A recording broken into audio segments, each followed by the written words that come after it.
Hey everybody, it's been a little while as usual. I wanted to go over and show the character that I've been playing in Sentinel League. Just quick thing, sorry about the no camera. I don't have my webcam on me right now. But anyways, I'm just going to start this character with a just introduction of a map, pretty standard map for the current meta, which is a Crimson Temple, just a bunch of life, rare monsters, crit, and we just have some scarabs, some fortune favors the brave, whatever, some sextants, and this is my tree.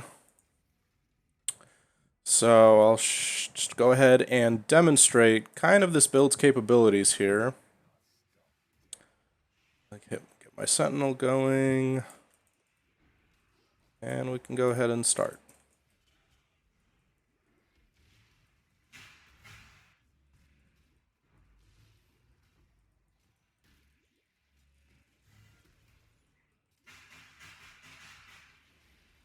Whoa.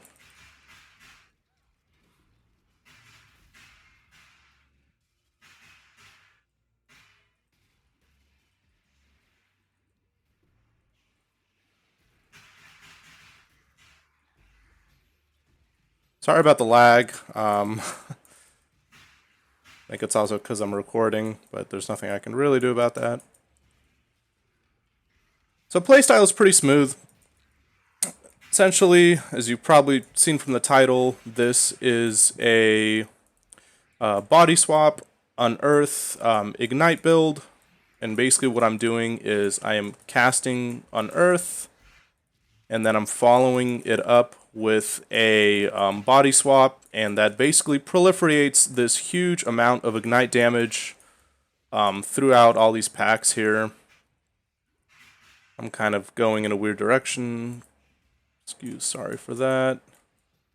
Let's just go ahead. Let's get to the boss. Just to show some of the single target. There we go. Let's go out and just finish this Delirium Mirror. And looks like we're pretty much done here. Okay.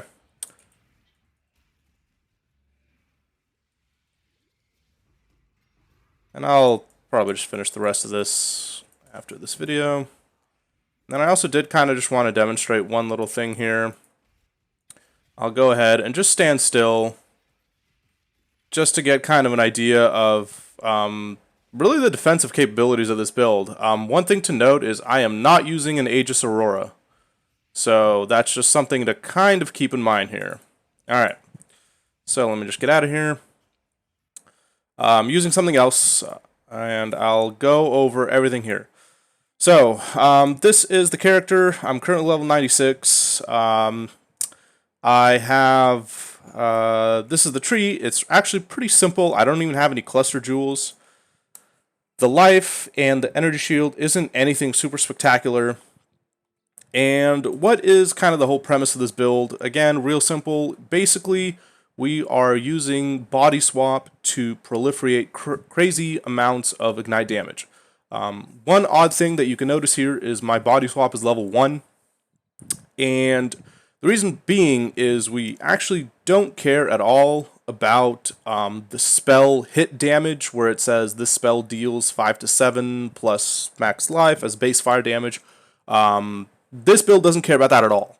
So the main function of this build is to scale that Unearth, and we're actually using purely the second line of this spell gem, which is the explosion deals base fire damage equal to 6% of the corpse maximum life. So how do we scale the damage off this build? Well, we increase the corpse's maximum life, and that pretty much gets us more base fire damage. So this is my Unearth. It's currently level 29 with some kind of room for min-maxing. You can actually get it probably about to like level 31, but that's where I have it right now. I have it in the hands of the High Templar. You could do it. You can scale it some other ways. You can actually also put it in a Cane of Kulamak, or there's some other methods I'm sure you can use, but this is the one that I've chosen. Another obvious, interesting thing about this build is, yes, I'm using a Stasis Prison. Why am I using a Stasis Prison, you may ask? Frankly, one of my goals for this league was to just buy a Stasis Prison and do something with it. So I pretty much use the Stasis Prism as a big,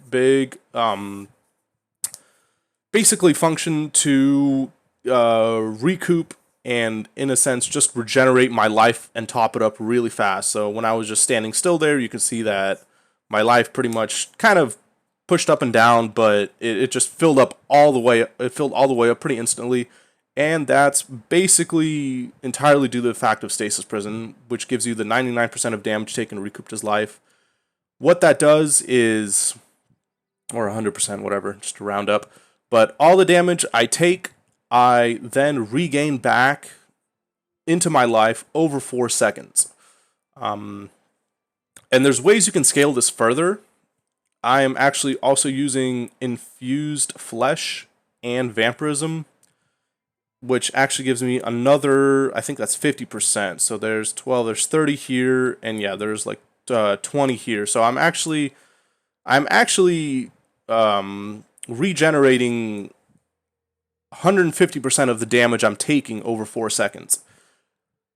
Now you can go even further with this and get super crazy and get the Forbidden Flame and the Forbidden Flesh pair, which gives you 9 lives, which is the new pair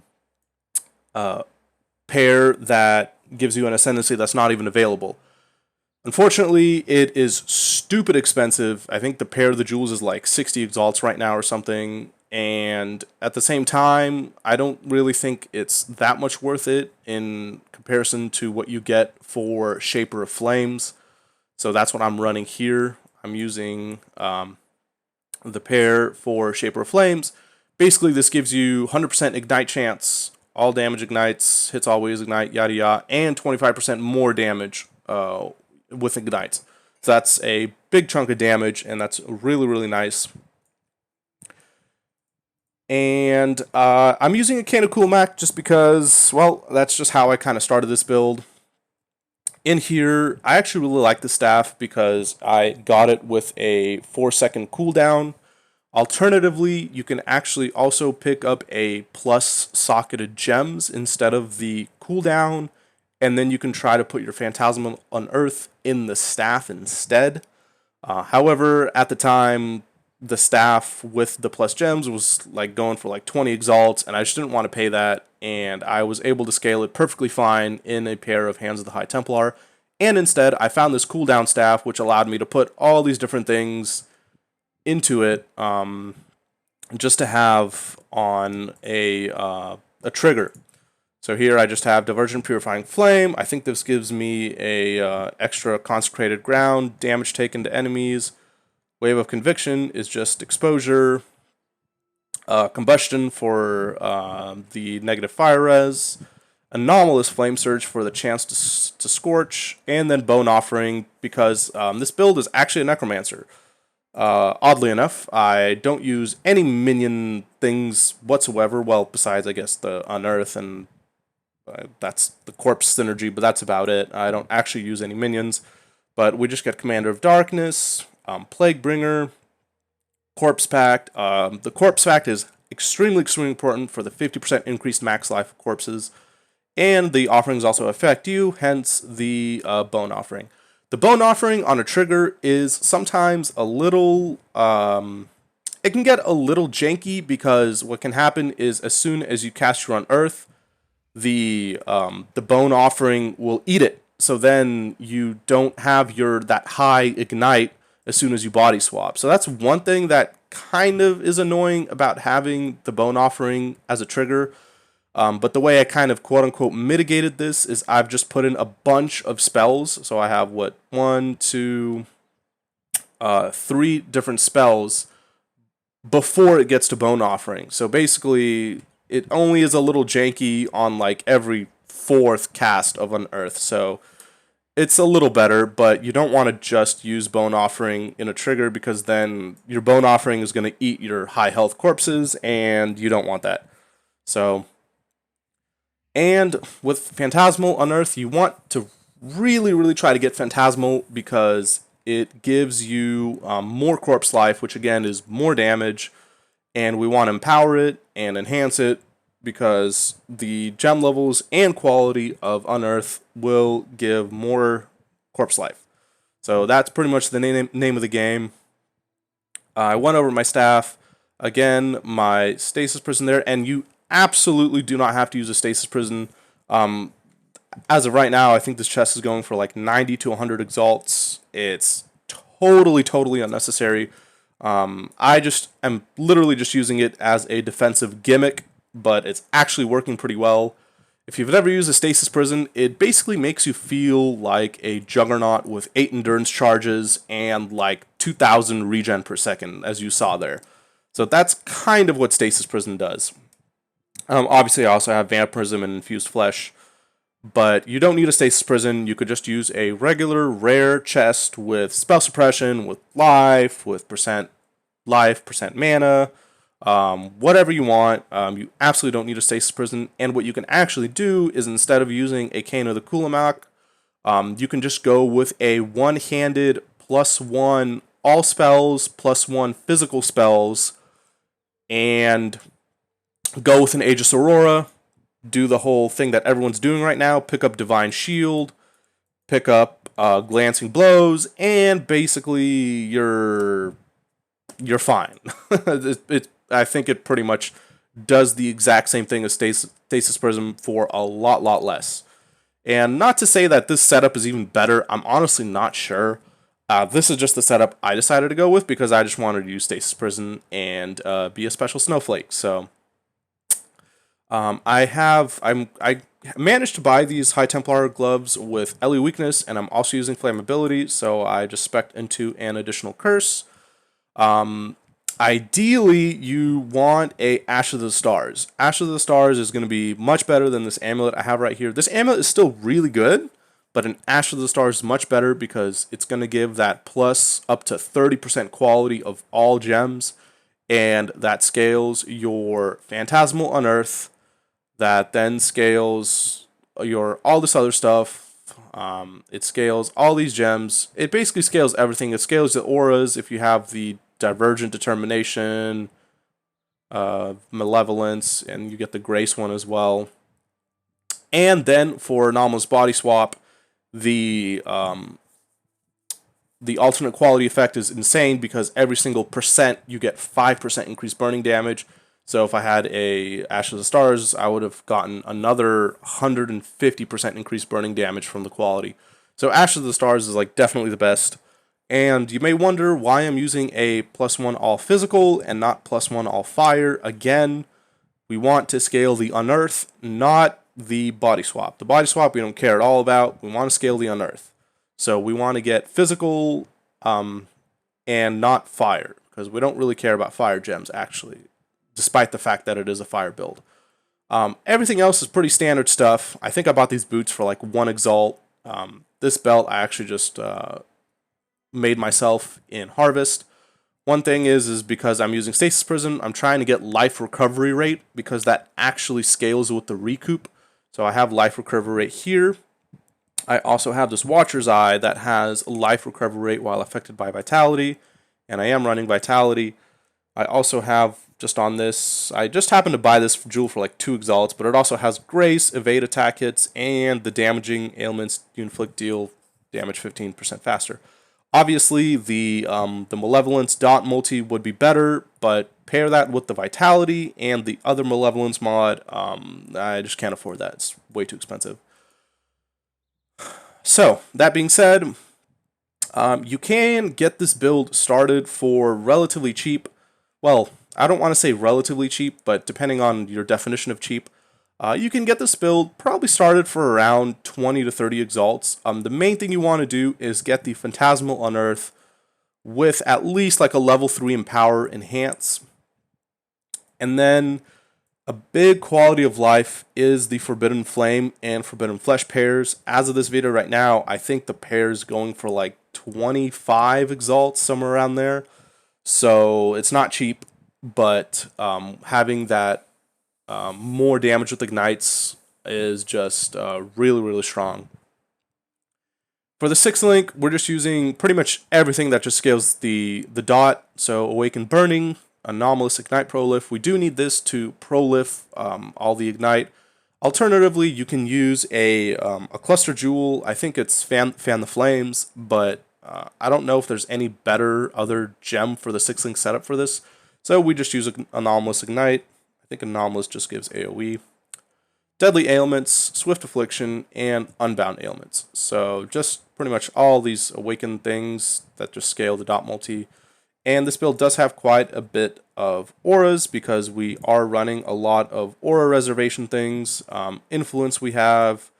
We also have Sovereignty on this side, and we have the Anointed Charisma, so that allows us to pretty much run Malevolence. Temporal Rift you get from free with Stasis Prism. It's kind of a weird skill.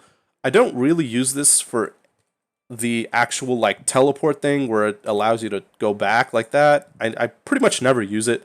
The only reason I have it is because it gives you unaffected by temporal chains and buffs with this alternate quality. The buffs expire 10% faster.